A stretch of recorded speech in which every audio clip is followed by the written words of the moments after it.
witnessed. Les larmes viennent sans que nous puissions les arrêter. Nous ne pouvons pas ramener les épouses, les pères, les fils et les sœurs disparus, des citoyens américains, des citoyens canadiens, des citoyens du monde entier. Nous ne pouvons pas faire en sorte que ces vies tragiquement écourtées reprennent leur cours. Tragically cut short can be resumed. At moments like this, we can only cling on to our humanity and our common goodness, and above all to our prayers. At moments like this,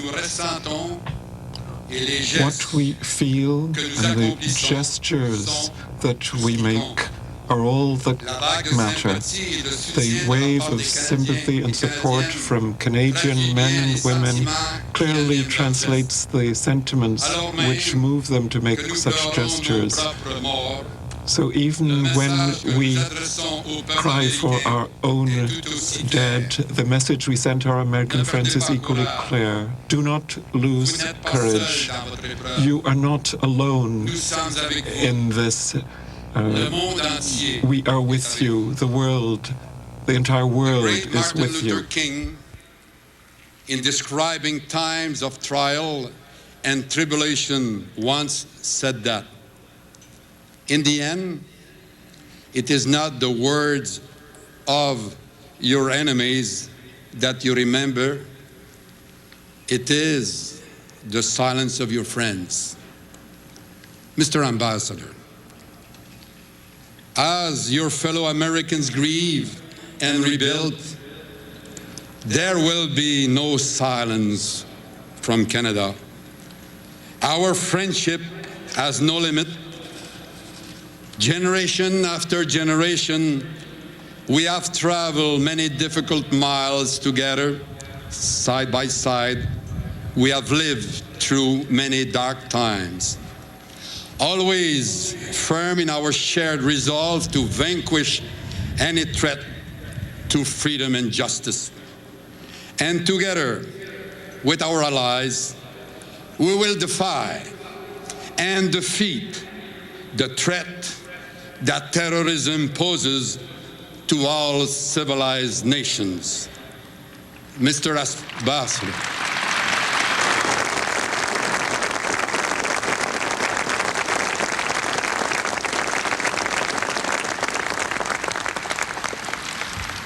Mr. Ambassador, we will be with the United States every step of the way, as friends, as neighbors, as family. Merci.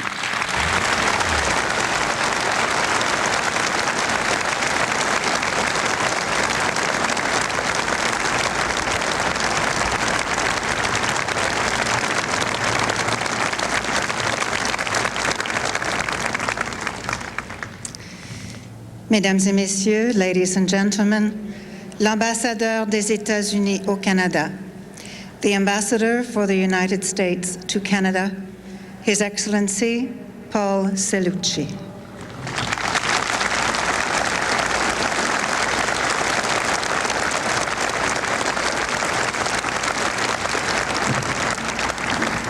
Mr. Prime Minister, thank you for your very strong words. These have been tough days for the United States of America. And on this beautiful day in Ottawa, such sadness, such beauty, on behalf of President Bush and the people of the United States, I want to thank the Governor General, the Prime Minister and his government, and the people of Canada for your overwhelming support and sympathy.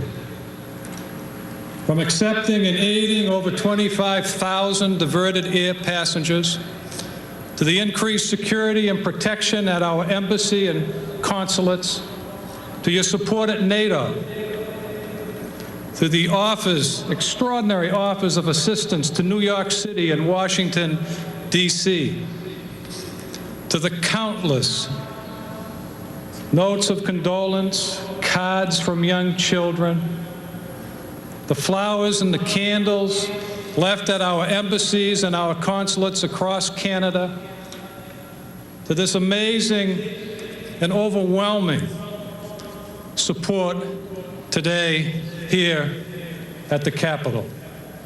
You truly are our closest friend.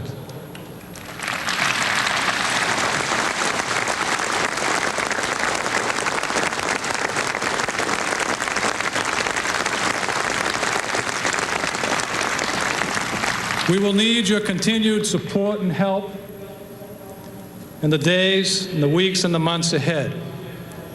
The United States and Canada are free and open societies, democracies that respect individual liberty and human rights. And our way of life will be maintained.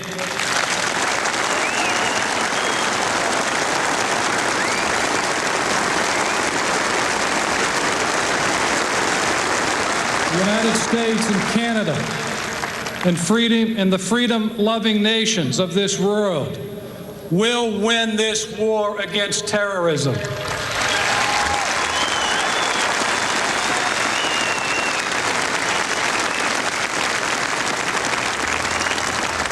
And as President Bush has stated, this is a monumental struggle of good versus evil, but good will prevail.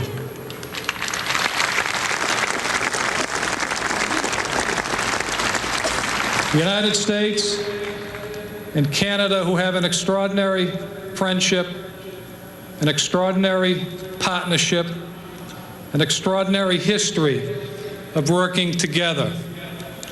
And these past few days have reminded me, and I know every single citizen of the United States, of what a great friend we have. Thank you.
As is customary, moments of silence provide an opportunity to remember the victims of tragic events.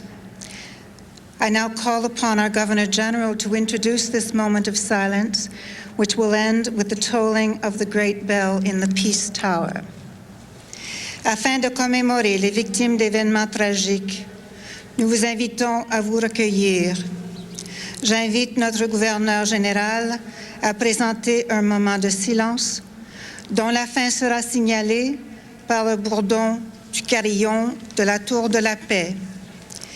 Mesdames et messieurs, ladies and gentlemen, la gouverneure générale du Canada, the Governor General of Canada, Adrienne Clarkson.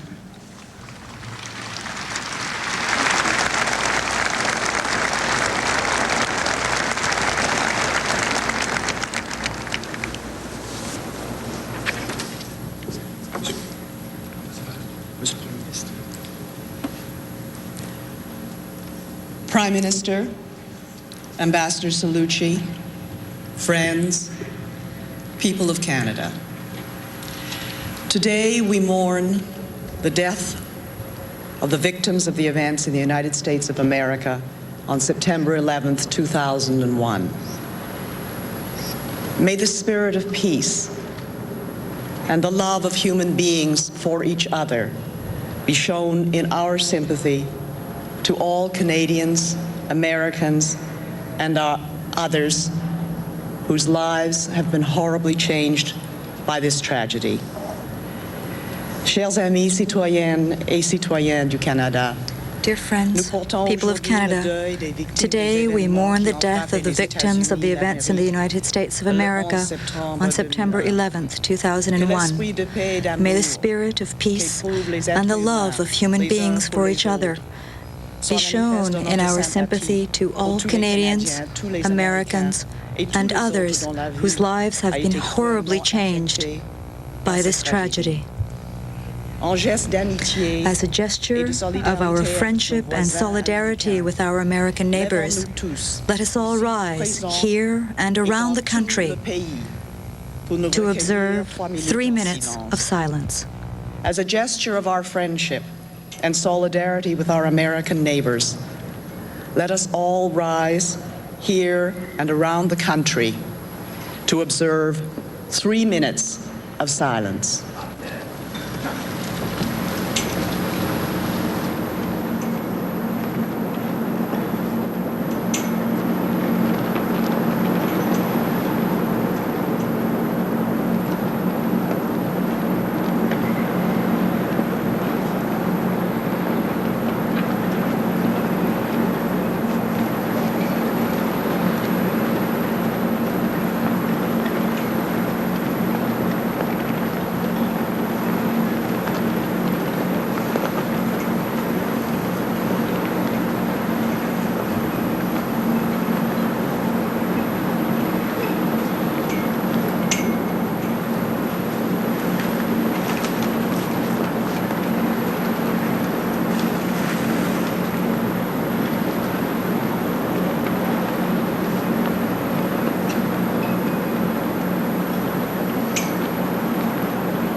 Please be seated. Veuillez vous asseoir, s'il vous plaît.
Ladies and gentlemen, mesdames et messieurs, this concludes our commemorative ceremony.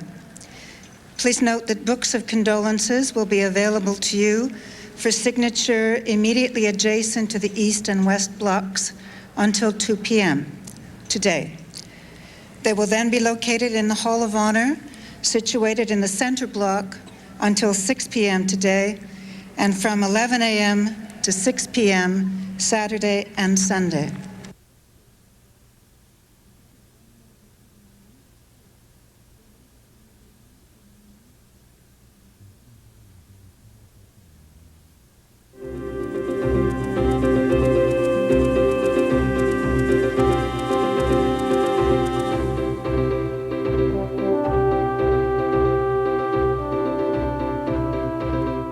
Coming up on C-SPAN, comments from Defense Secretary Donald Rumsfeld on the U.S. response to last week's terrorist attacks.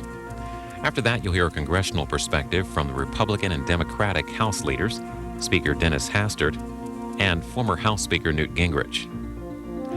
And then more remarks on Tuesday's attack from Secretary of State Colin Powell, Senators Richard Shelby and Chuck Hagel, along with former Clinton Defense Secretary William Cohen. And later, Attorney General John Ashcroft briefs reporters on the investigation.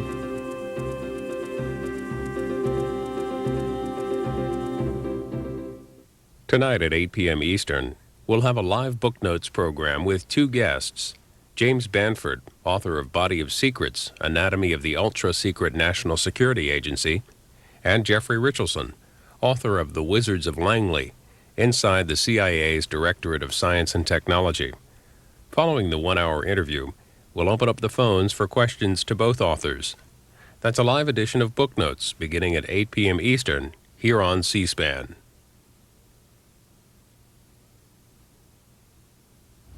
Next, comments by White House officials and congressional leaders as they were making scheduled appearances at various morning talk programs. We'll begin with Defense Secretary Donald Rumsfeld.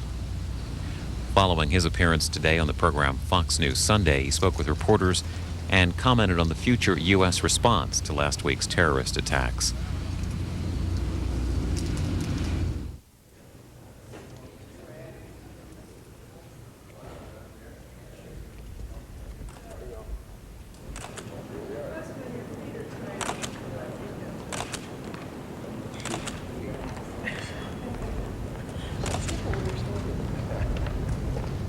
Hi, how are you? Good morning. Greetings. Mr. Secretary, let's first start with if the United States does indeed to attack a terrorist organization in another country, such an attack would probably involve a great number of use of Tomahawk missiles, cruise missiles, and a year ago, 2 years ago, over the war in Kosovo, there was a shortage of such missiles, a dearth of such missiles. Do we have enough to even go ahead and strike if we wanted to in a sustained attack? The United States is, as the President said, in a war. It is, however, a very different type of war. It is not a war of cruise missiles. It's not a war where the enemy has armies, navies, air forces, capitals, high-value targets. It is a war against terrorism that strikes directly at the American way of life. And it is a war that will have to consider the numbers of countries that are currently harboring and housing and facilitating, financing, tolerating terrorists in their countries.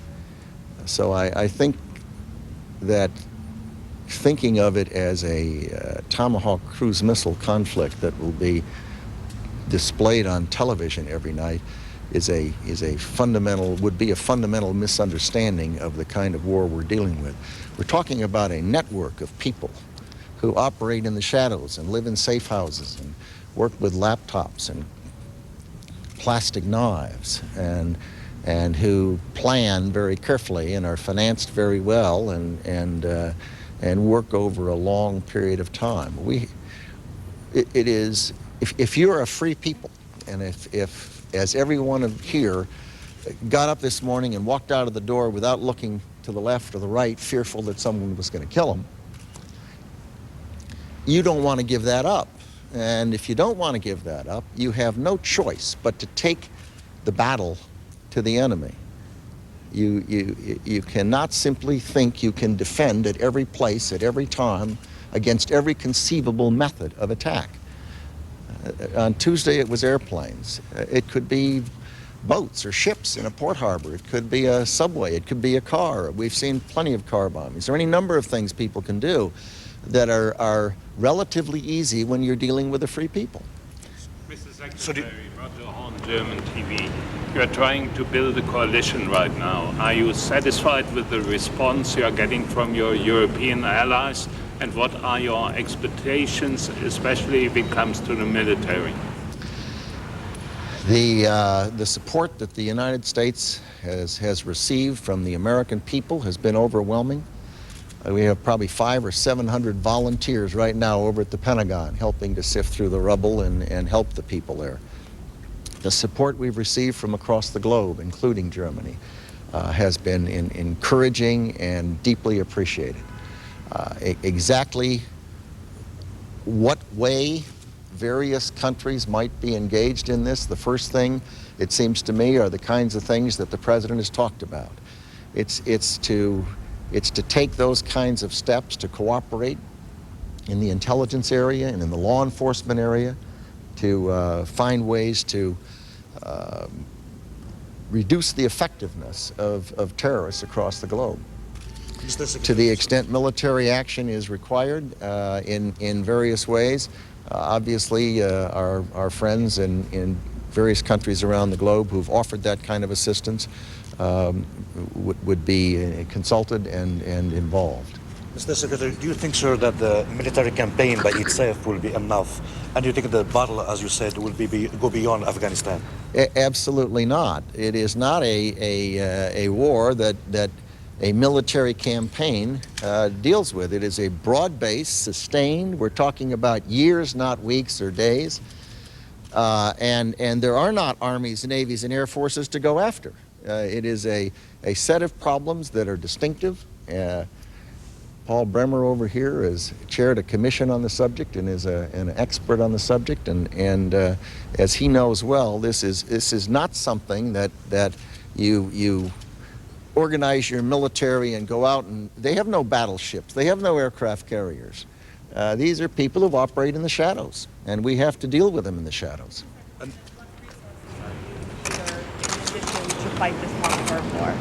The effort will be political, it will be diplomatic, it will be economic, it will be financial, it will be military, and it will be unconventional. And how about the support, sir, just you get from the Middle East, Middle Eastern television? Are you getting enough support from the Middle Eastern countries? And are you concerned about some people labeling this campaign as a war between the United States and Islam? Oh, this is a war against terrorism. It is not a war against anything else than terrorism. Thank you, how about the Middle East? We're getting excellent support from across the globe. Sir, can I just ask you what kind of support you're getting from Pakistan right now? Former House Speaker Newt Gingrich also was a guest this morning on Fox News Sunday. Here are comments he made before the program. And following him, you'll hear a congressional perspective from the Republican and Democratic House leaders, Speaker Dennis Hastert and Richard Gephardt.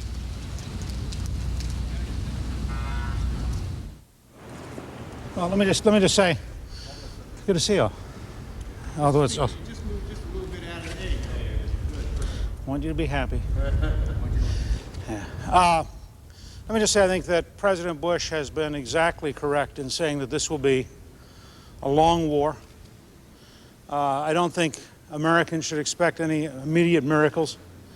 We're faced with opponents who are sponsored by governments, opponents who have cells in over 36 countries, opponents who have spent a long, long time preparing to try to cause the United States enough pain to defeat us and drive us out of the Middle East. I think that we can take great comfort that all around the world, people have rallied to side with the United States. I think it means a great deal to those of us who've lived in France, for example, to have Le Monde say, we are all Americans now. It's remarkable to have the Queen order the playing of the national anthem at the changing of the guard. And I think as you looked from Russia to Japan, across the planet, people were rallying, because this is between civilization and those, as the President said, barbarians who would impose by violence values they cannot win by public debate. I would hope both the political system and the American people would think through in this period of pain and agony and resolve in our hearts and our minds that we are in this for the long haul, that we will sustain whatever effort is necessary, that we will strengthen our national security. I would note that as part of the Hart-Rudman Commission, we reported in March that the #1 fear we had after 3 years of looking out to 2025, the #1 fear on a bipartisan basis, 14 senior citizens who participated, Democrats and Republicans, people who had been active as Secretary of Defense, ambassadors, etc., generals and admirals, we collectively agreed that the #1 threat to the U.S. is a weapon of mass destruction. I want to drive that home. Last Tuesday was horrible. If we do not defeat state-sponsored terrorism, and if we do not defeat the systems that are out there today, we face the danger in the next 15 or 20 years of a much worse disaster involving many more people. So I think it's vital that we lay out a campaign plan, we execute it, and we do whatever it takes to force governments to recognize that they cannot support terrorism.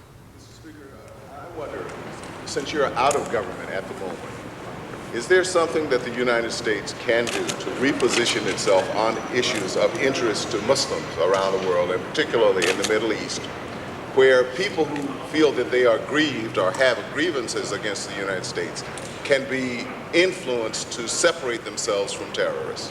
Well, I think it's very, very important that a significant part of our campaign be a public diplomacy that reaches out to every Muslim who wants a decent life, who wants their family to be prosperous, who wants a chance to live in a government that isn't corrupt, that would like to have a government that isn't predatory and preying on them. I don't think the people of Iraq would support Saddam Hussein for a half hour if they had an honest secret ballot.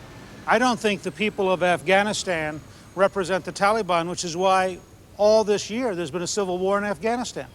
Now, the Taliban is a ruthless, vicious dictatorship which totally suppresses the role of women and which is stunningly barbaric in its attitude towards other religions. I don't think that represents the views of Afghans.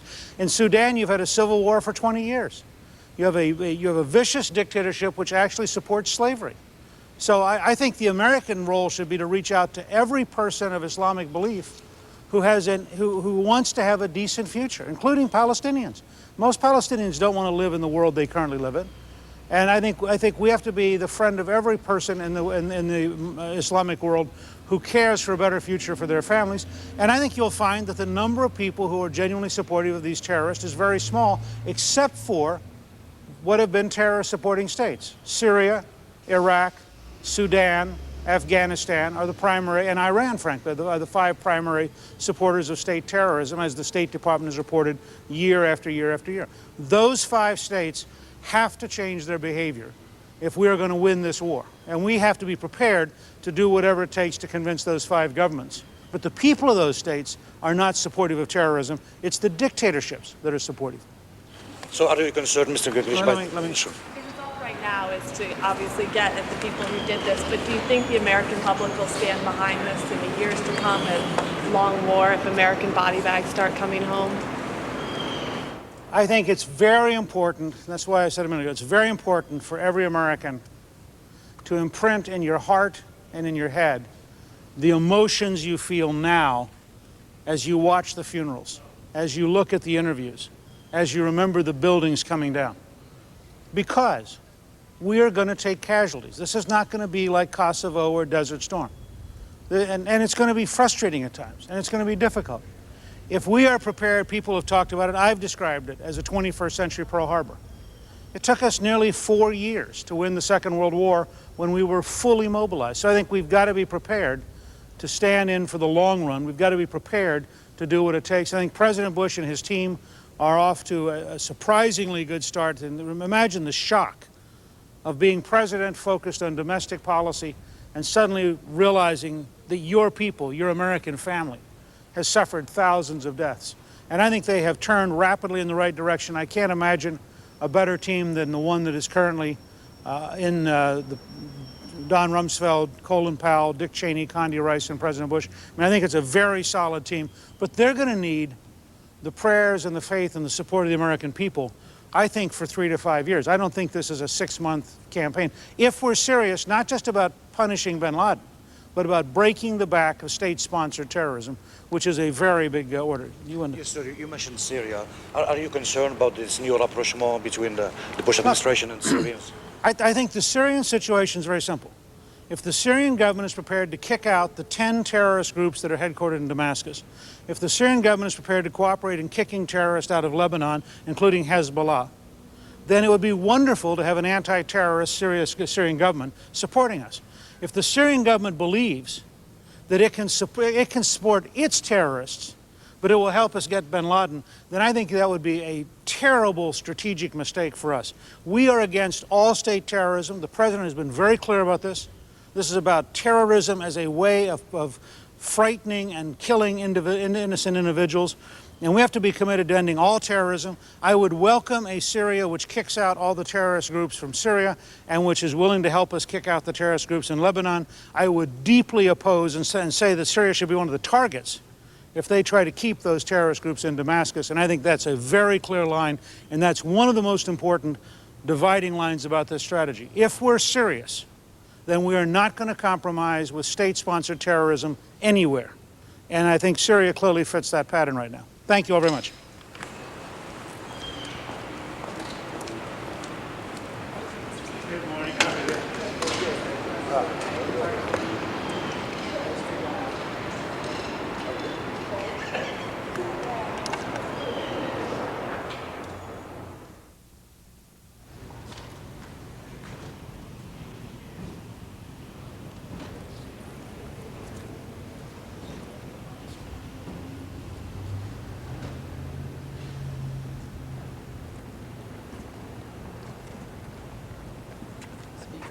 You said in the interview that you will need to prepare the American people for a long siege. Are you concerned in any way that that the government will not be able to prepare the American people and maintain their support for the long siege? And secondly, in reference to a possible coalition of international countries in reference to a long siege, do you think that a coalition could fall apart over time? Well, first of all, in a long siege, this is not anything that we've ever had to face before, because we don't know basically where the sources of revenue are for this terrorist force against us. These are people who live in shadows and work in shadows, and it's going to take some time to identify them, to cut off their sources of revenue and income, to be able to root out who their operatives are, the countries that they live and work in. All of these things are pieces, and we find out that some of these cells are even our own nation. But you know, when we talk about trying to find a coalition of across the national boundaries, I think that's there. We've had great cooperation with our NATO allies, and the Soviet Union, China, and others have said that they're willing to join us. They know that all of them have national foundations and how they base freedom for their own people. But this type of threat from the outside can undermine all of that. So it's not just the freedom of the American people. We lost people from 60 or 70 countries this week in that World Tower bombing.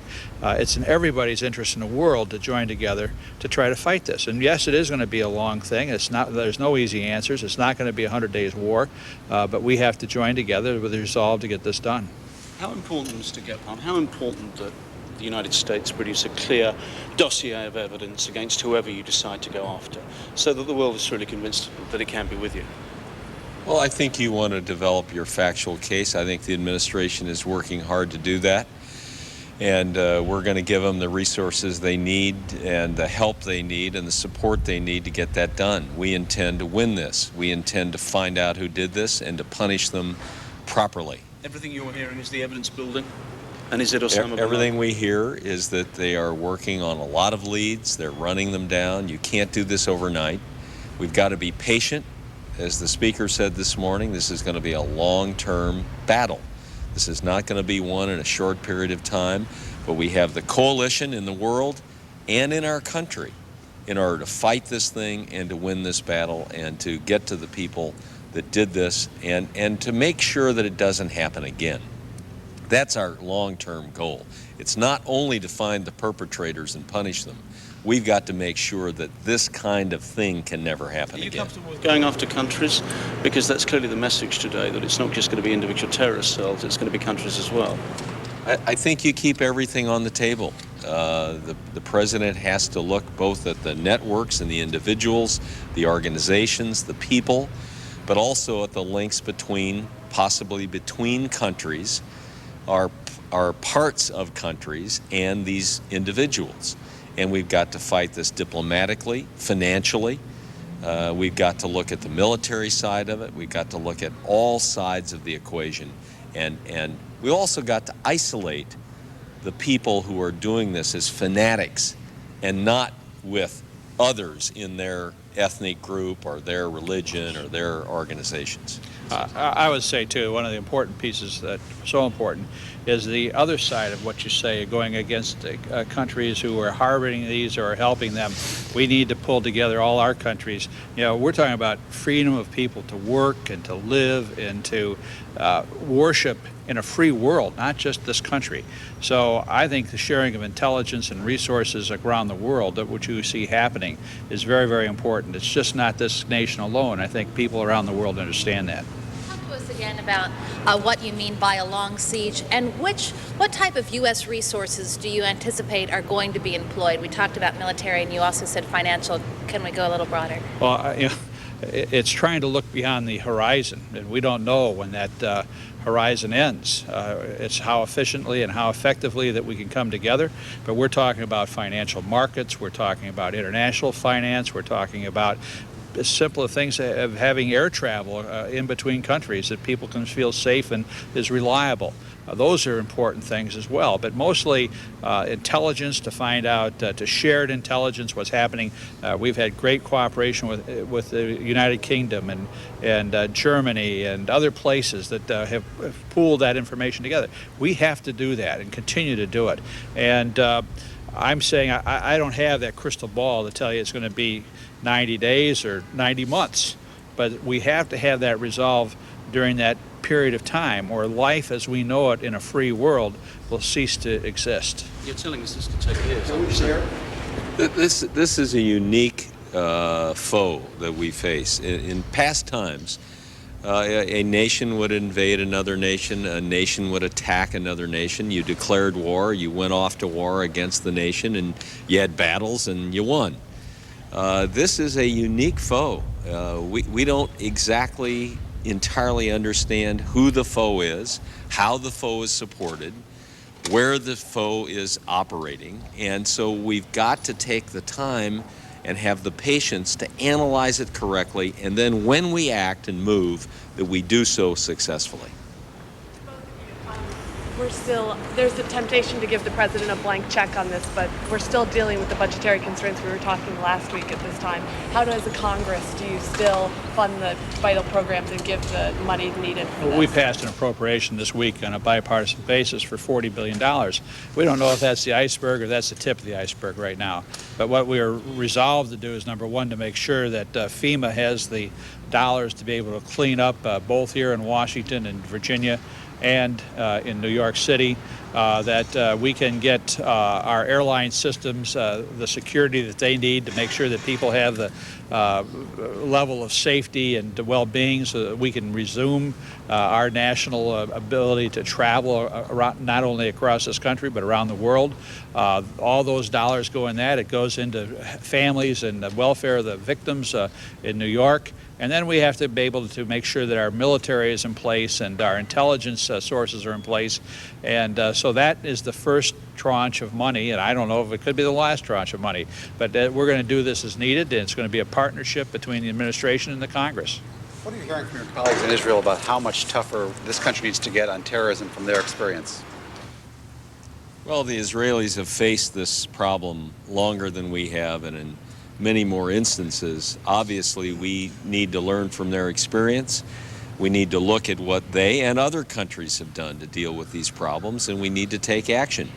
We're already taking action on the airline front. We're trying to make sure that airline safety is increased, that people have confidence to get back on planes.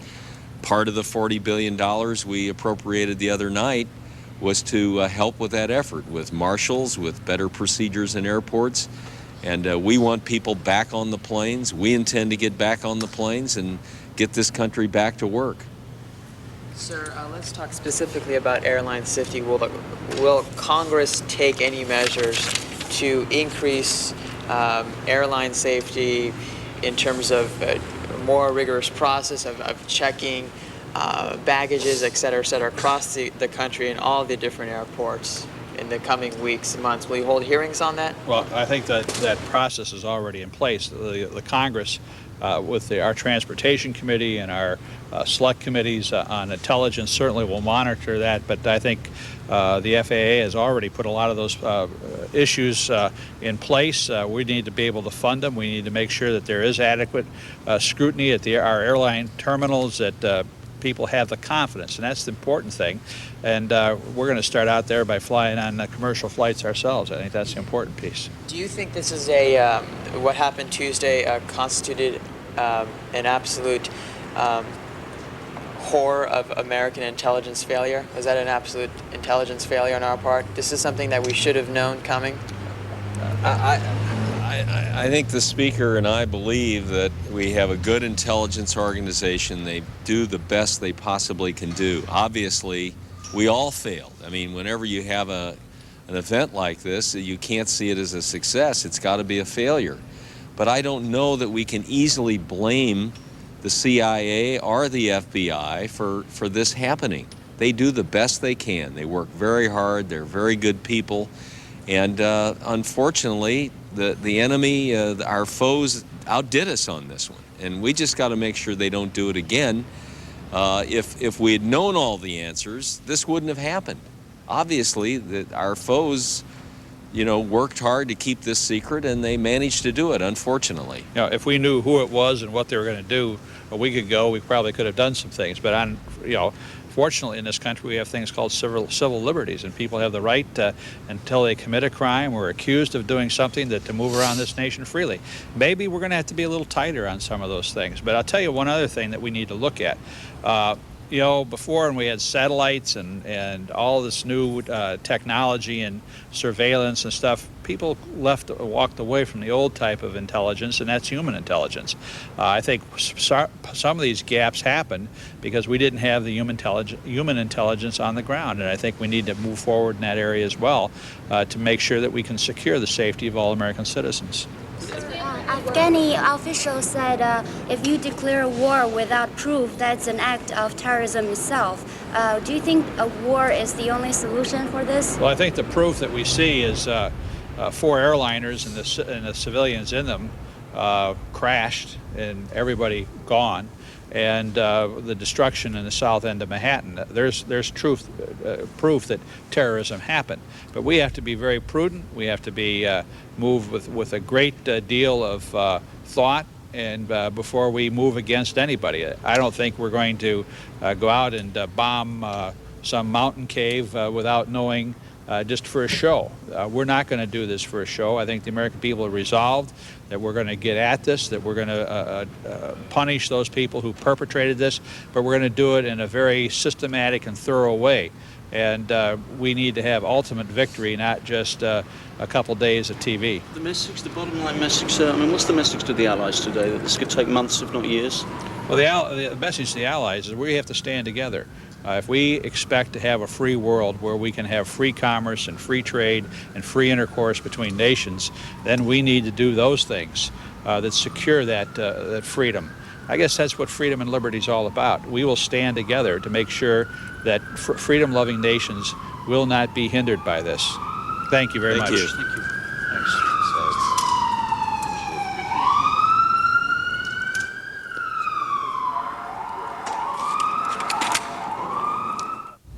Now remarks from guests appearing on the CBS Sunday Morning Talk program Face the Nation.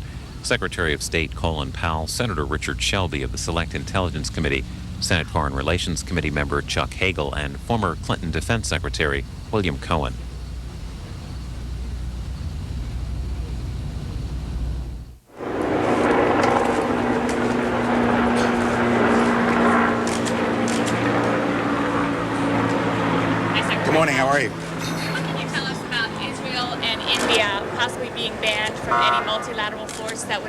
go into Afghanistan or into the region? I know nothing about such a ban or who made such a statement. Are you 100% comfortable with Pakistan in being in the U.S. camp against this war? I have confidence in the words of President Musharraf. He's been very, very supportive. He indicated support to me directly, and then he spoke to President Bush yesterday. They had a good conversation, and he pledged his support. And I expect in the next several days we will be sending an interagency team to Pakistan to get into greater details about what our campaign plans might be like and what kind of support might be needed. But it's a little early to get more specific than that. But the Pakistanis have been very forthcoming, and I think we should stop saying, can we trust them, can't we trust them? We will see what they are going to be able to do. And yes, I trust them. They've been very forthcoming, and we should can compliment them on that forthcomingness rather than start speculating about their sincerity. Mr. Secretary, is there any urgency, sir, to solve the Israeli-Palestinian problems as part of the global strategy? There is always an urgency to solving the Israeli-Palestinian problem, and I have spent to locate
and to apprehend. And again, as President Bush is pointing out, as Secretary Powell and others, don't just focus on bin Laden. It's much broader, much deeper, much more difficult than any one individual involved. And so it's going to have to be a long-term and long-sustaining commitment on the part of the American people to root out terrorist organizations. He's not the only one. Did you feel that your hands were tied by the intelligence restrictions and the restrictions on assassinations? The intelligence restrictions, obviously, the more handcuffs you put on the intelligence community, the more difficult it's going to be to help gather support within those countries and within those organizations. Are you concerned that the use of force might radicalize more people that would commit these acts? Well, that's an argument to be used to do nothing.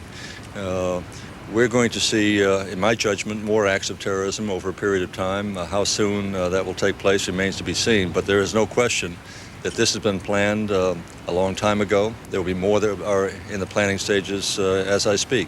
And the notion that somehow we should not respond in a military fashion as well as financial, diplomatic, and other means would have us sit passively by and watch our people be slaughtered. No nation can afford to do that. Mr. Cohen, the administration in which you served brought in an order saying that the CIA couldn't hire people with a record. Was that a mistake?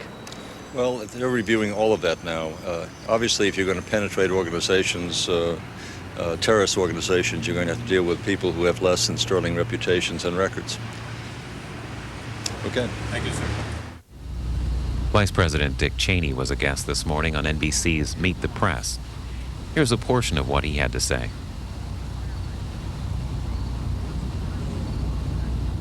While I was there over the next several minutes watching developments on television, and as we started to get organized to figure out what to do, my Secret Service agents came in, and they, under these circumstances, they just move. They don't say, sir, or ask politely. They came in and said, sir, we have to leave immediately, and grabbed me and literally grabbed you and moved you. Yeah, and your feet touch the floor periodically, but they're bigger than I am, and they hoisted me up and moved me very rapidly down the hallway, down some stairs, through some doors, and down some more stairs into an underground facility under the White House. And it's in effect a corridor, locked at both ends, and they did that because they'd received a report that an airplane was headed for the White House.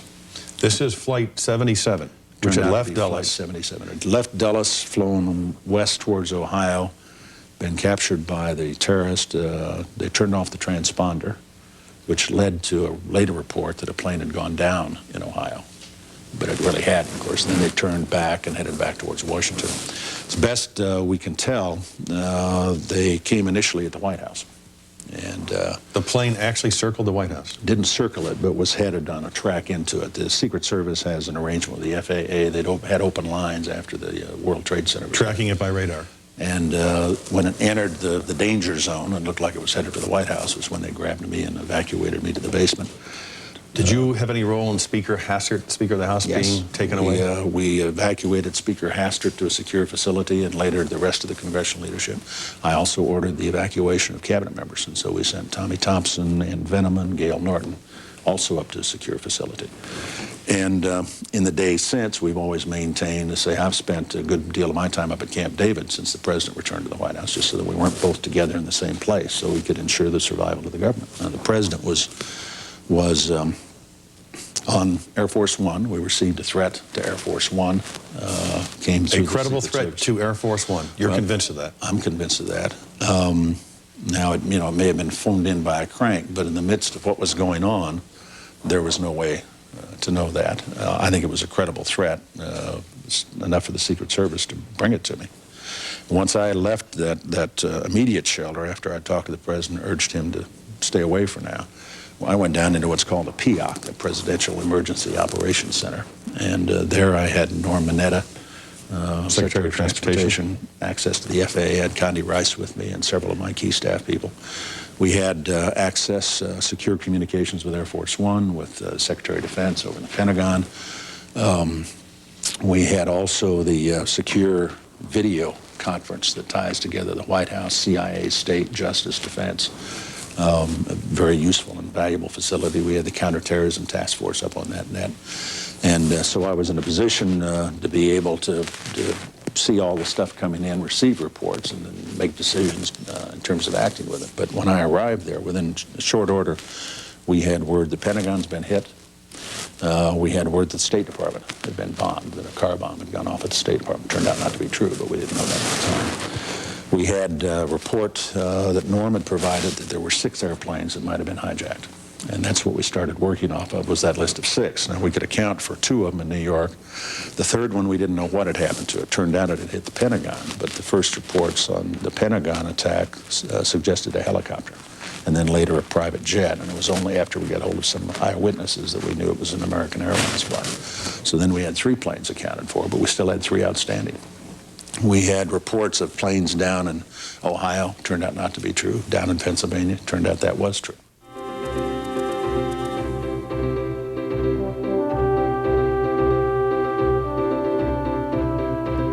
Coming up on C-SPAN, an update on the investigation into Tuesday's terrorist attack on the United States from Attorney General John Ashcroft. After that, Transportation Secretary Norman Mineta talks about new air safety initiatives.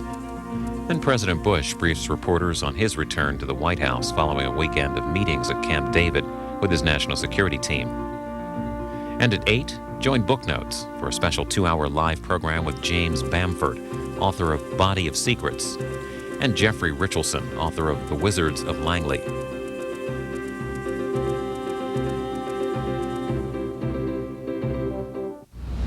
Attorney General John Ashcroft was one of several cabinet members meeting with President Bush this weekend at Camp David to discuss U.S. response to last week's terrorist attacks in New York and at the Pentagon. This morning he held a brief news conference and talked about his department's investigation into last week's events.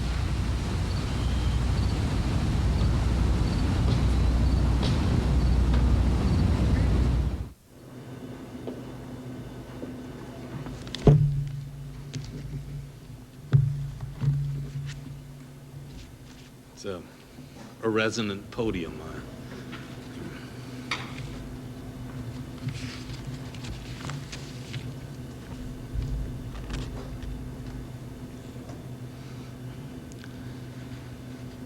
During this past week, we've been dealing with the impact of an assault on the United States and civilized people of the world that has come from a pervasive and substantial terrorist network. It's a matter of the compound nature of the tragedy to understand that nations from Argentina to Zimbabwe, from A to Z, have lost hundreds of citizens in this tragedy. It illustrates for us that terrorism is the enemy of human civilization. Our effort is to develop all the information we can about terrorism, the terrorists and the terrorist networks that have inflicted this injury on the United States and this assault upon the people of the world, and to do everything we can to disrupt them and to put an end to their capacity. They have declared war on the United States with an act of war, and the President has very carefully noted that we consider it a responsibility to do everything within our power to those interests that threaten the United States and its interests to end their capacity to do so. Obviously, among the organizations that have that capacity and have previously been involved in assaults against the United States and its interests is the network of Osama bin Laden and his network. It is important to note that in recent months and years, a variety of terrorist organizations have cooperated in networking together, and that terrorism is an enemy to civilized people. We will be doing everything we can. We have launched the largest single investigation in the history of the United States. We have 4,000 active FBI agents pursuing a wide variety of tips and understandings and questions. We'll get to the bottom of this circumstance, but we'll also develop an understanding of how we can prevent further episodes, assaults on America and our people. It's clear to me that we need to upgrade and strengthen a number of laws in the United States. The Congress has very appropriately expressed its thorough willingness to provide for the President the resources that are appropriate in terms of finances to conduct this effort, and I believe they will cooperate to provide the enhanced law enforcement resources by way of authority. Let me indicate a few of the matters that I believe will be in a package that we will carry to the Hill and ask members of the Congress to assist us in this effort by enacting authorizing legislation. I might add that I expect to be involved with members of the Congress on the Hill this afternoon in discussing these issues. In terms of upgrading and strengthening our capacity, let me say that we need to make sure that we have assigned a high priority to the fight against terrorism.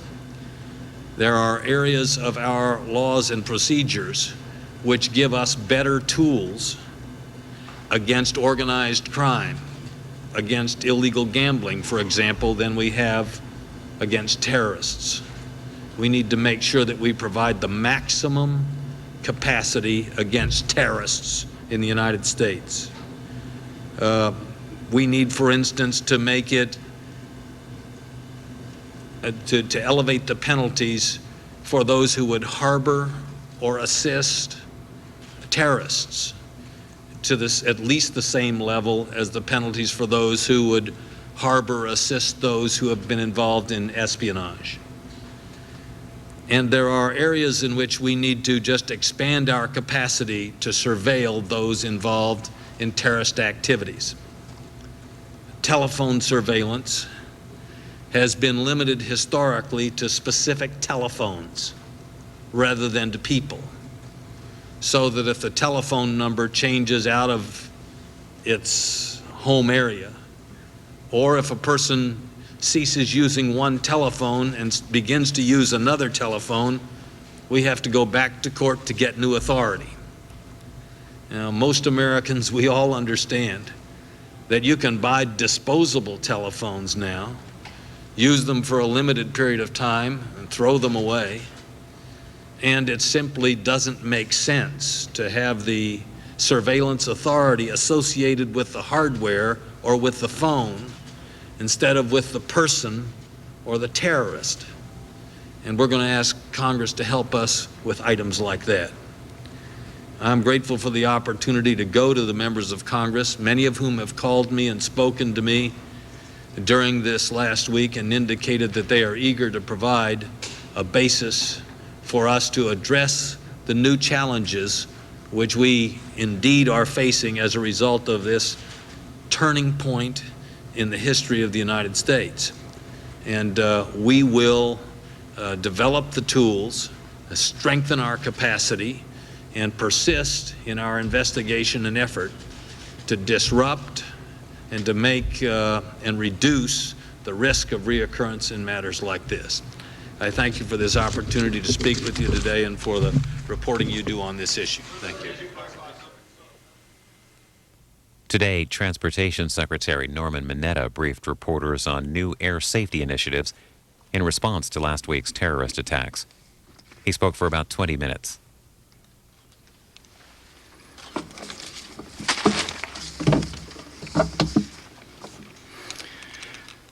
Today, I am announcing the creation of 2 rapid response teams.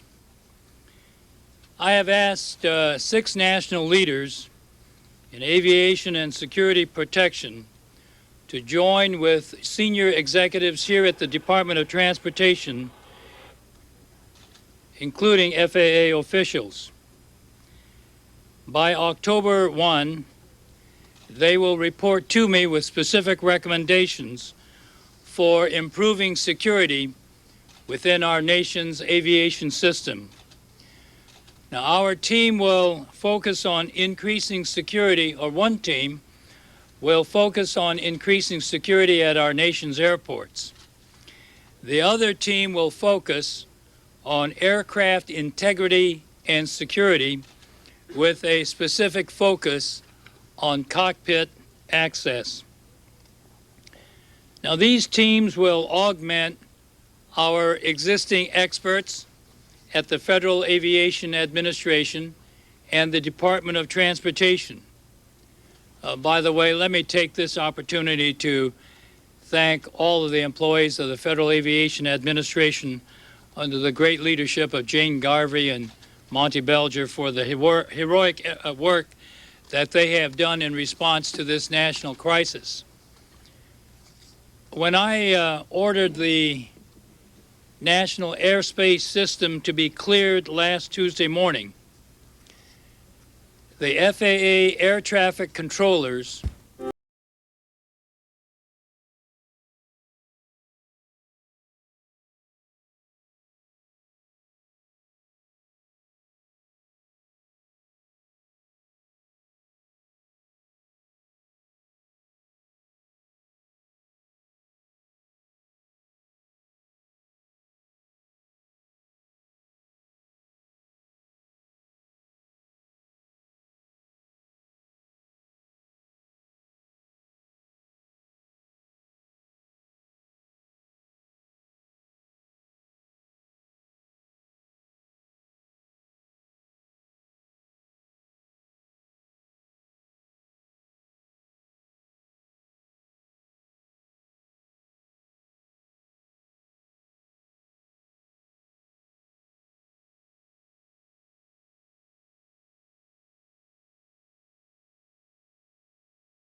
Tonight on C-SPAN, we continue our coverage of Tuesday's terrorist attacks on the U.S. Next, a special 2-hour live book notes with authors James Bamford and Jeffrey Richelson on their books both concerning national security, including a live call-in with them. After that, President Bush on Tuesday's terrorist attacks. He's followed by Secretary of State Colin Powell and former Clinton Defense Secretary William Cohen. Then Transportation Secretary Norman Mineta on air safety initiatives. At 11 p.m. Eastern, we'll repeat the events we just mentioned, starting with book notes and President Bush, followed by Secretary of State Powell and Transportation Secretary Norman Mineta. After that, former and current House Speaker Newt Gingrich and Dennis Hastert comment on last week's terrorist attacks. Tomorrow morning, we'll show you again President Bush's remarks, then the first portion of book notes with authors Bamford and Richelson. And live at 7 a.m. Eastern, Washington Journal. Guests include Lieutenant General Russell Davis, the Chief of the National Guard, on its role in defense.